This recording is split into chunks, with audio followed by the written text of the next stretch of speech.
A police officer and his partner responded to a distress call made by a 7-year-old girl living alone in an old house and found out what happened to her mother. Before we continue, please take some time to subscribe to Daily Dose, like, and share this video with your friends. It might brighten their day and inspire them to do good. Also, keep watching because an important lesson awaits at the end of the video. Hello? Hello? This is 911. What's your emergency? My stomach hurts so much. What's your location? Benjamin Spleen nodded his head as he quickly wrote down the address and reassured the little girl on the other end of the call. Help is on the way. Just hold on, okay? He said. Officer Kelly and his partner Amos were seated in their police cruiser, which was parked at an intersection in the busy city of New York. The two had just taken a break from patrolling their district and had decided to grab a bite to eat before returning to work.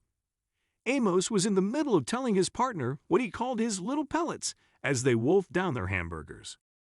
The pellets were jokes Amos claimed could make even the most sadistic person laugh, but in truth, the only reason Kelly reacted to them was because of how ridiculous they were. That day, Amos was going on and on about animals, and what they said whenever they wished to cross a road. Kelly was about to shut him up as usual when the dispatch radioed in about the little girl's call for help. The two men were the closest to her location, so Kelly quickly picked up his radio to announce that they would head over there immediately. And I was just about to reach the climax of those jokes. Amos pouted while Kelly secretly rejoiced. "You'll have your chance, my man," he said with a smile. When they arrived at the girl's location, Kelly and Amos walked to the door and knocked. They repeated the action several times, but no one answered the door.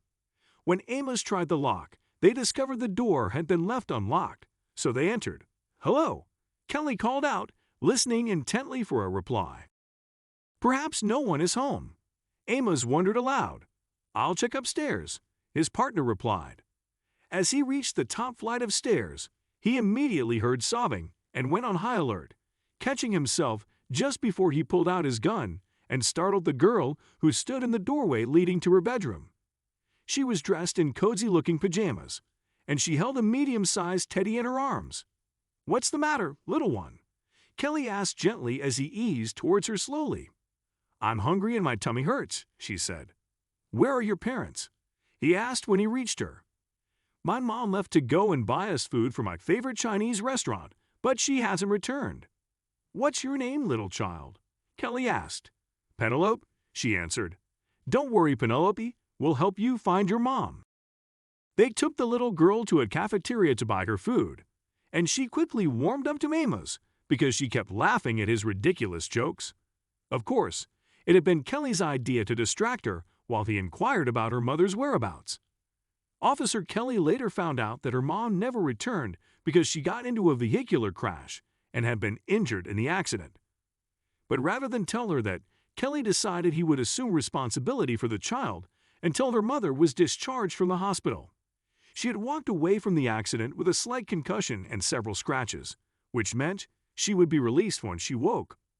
The two kind officers spent the rest of the day with Penelope, taking her on a sightseeing tour of New York, and they also kept her well fed.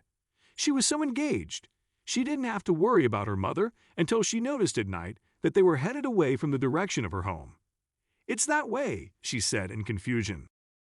"Your mom will be away for some more time, little one. She needs you to wait for her. Can you do that?" Kelly asked.